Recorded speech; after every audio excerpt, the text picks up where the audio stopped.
Mas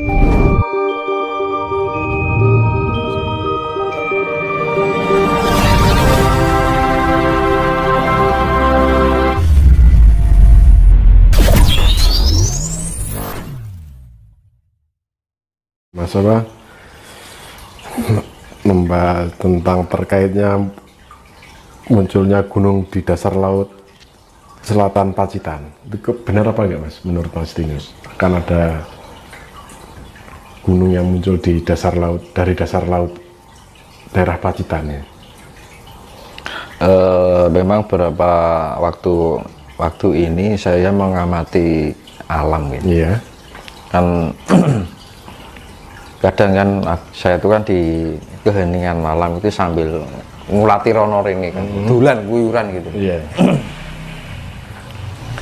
Nah, ada sesuatu yang mencekam.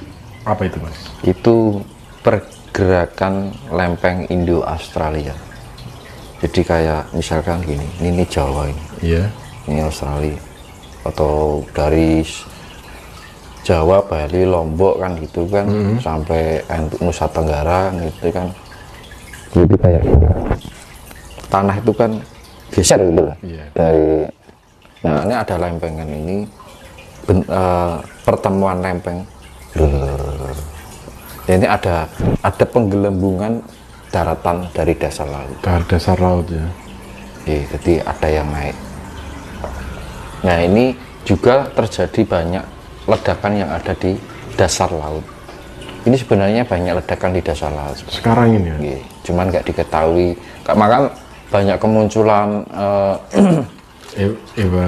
ikan yang lompat-lompatan. Iya, ya beberapa waktu yang lalu Itu kan ya. karena faktor kadar asam yang terlalu tinggi dari magma itu sendiri. Gak kerasan di air kan. Nah itu kan perih kan itu kan, dia ingin keluar, kekurangan oksigen. Jadi itu imbasnya Mas ya. Kan ibaratnya otomatis kan terjadi gangguan pernafasan insang. Pasti.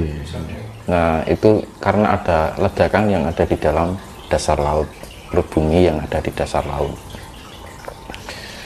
Terus kayak kan banyak fenomena seperti itu ya. Iya, banyak fenomena yang ganjil Mas sekarang ya. Nah terus kalau misalkan ada ikan jatuh dari langit itu kan terbawa oleh badai, pusaran angin yang membawa air laut gitu. Iya.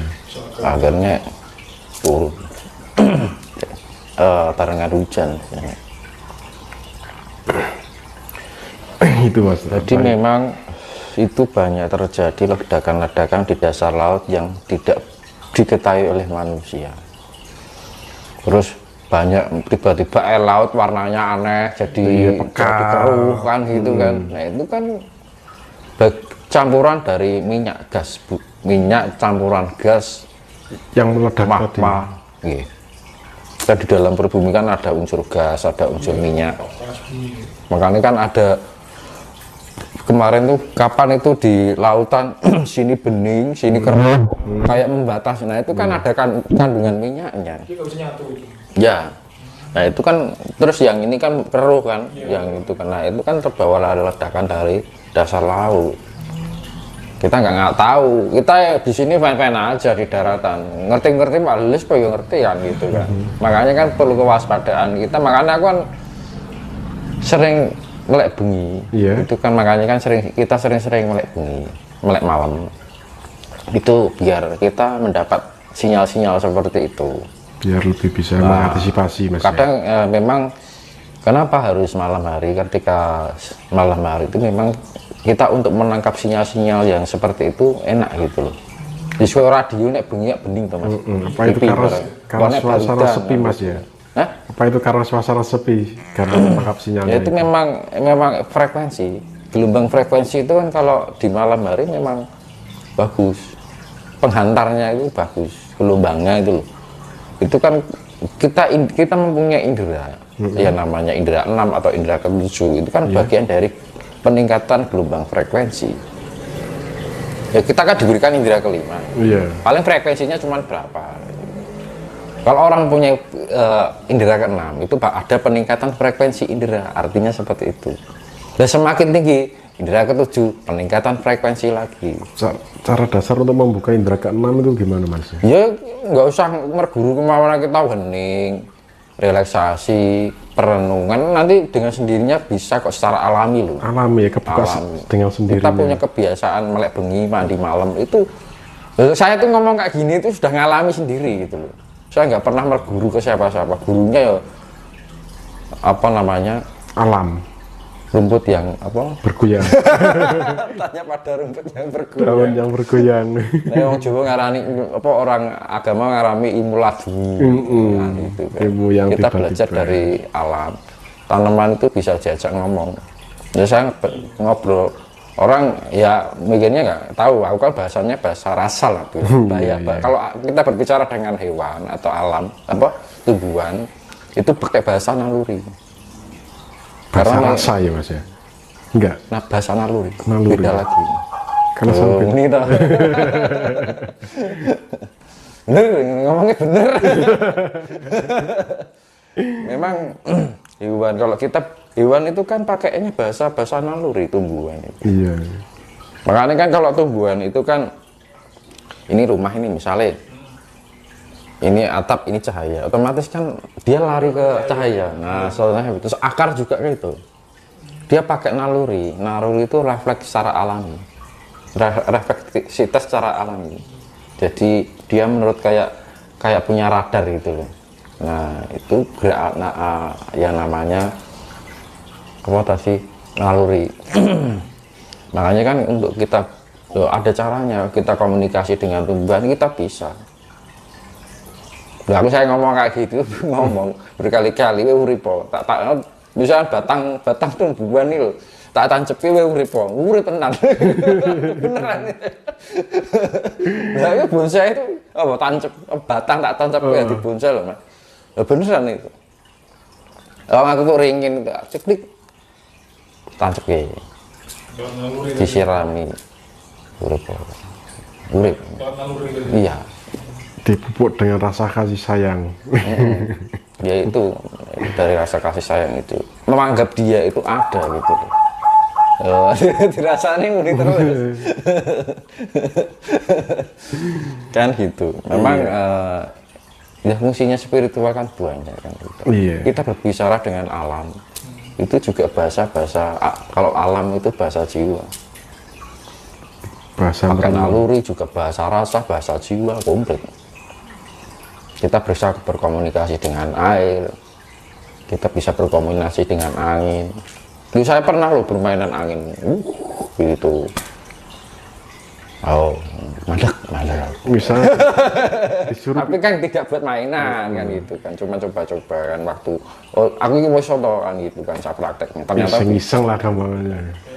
Berarti bisa Mas ya, misalnya di sini ada angin, disuruh pindah sana, bisa ya misalnya kalau. sering saya, bukan hanya bisa sering.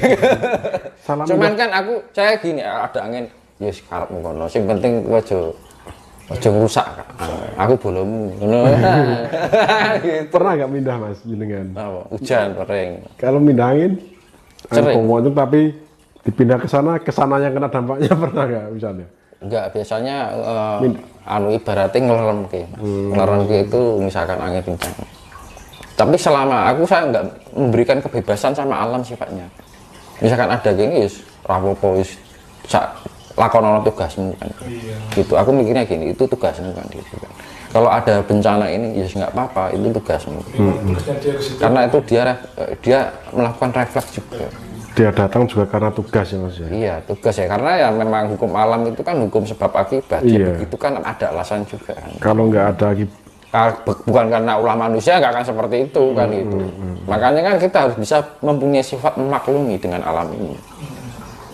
Harus. Memang ya itu cara komunikasi. Kalau kita bisa benar-benar mengolah spiritual itu bisa seperti itu. Kita bisa berkomunikasi segala sesuatu yang sifatnya biotik. Biotik kan benda hidup. Benda tidak hidup itu bisa diberi nyawa. Contoh ini lukisan itu. Misalkan jenengan membuat lukisan, Iya. jenengan pengen bisa komunikasi dengan jiwa jenengan itu ada cara loh Mas.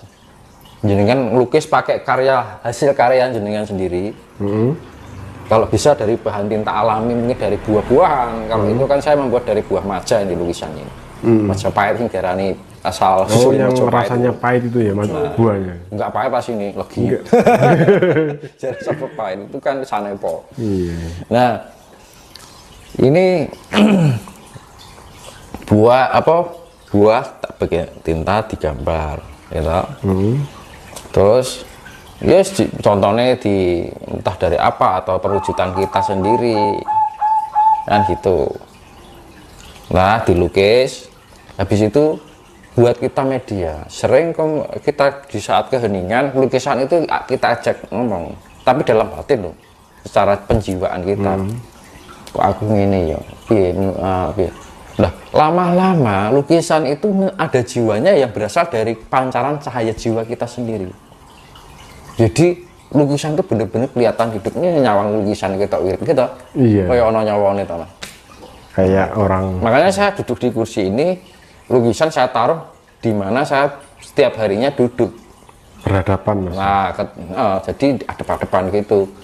Kadang bisa diajak ngomong, misalnya wah kurang duit ya kan bisa wis sesuk enek sing gampangan enek rezeki kayak gitu. Dijawab. Hah? Dijawab. Yang jawab kita sendiri. Tapi Rasa-rasa itu ya. ada jiwanya gitu. Jiwanya dari siapa? Dari kita sendiri, karena kita memancarkan cahaya itu pada media itu. Akhirnya dia bagian dari saya sendiri. Ya soalnya jenengan di motor gue mbok senengin disayang di ini kan kayak seakan-akan kayak menjiwai dengan dirinya, jenengan piyambak kan gitu kan. Ya sama, apalagi lukisan. Makanya untuk kita media lukisan itu bisa untuk komunikasi dengan diri kita. Nah gitu. Mana imun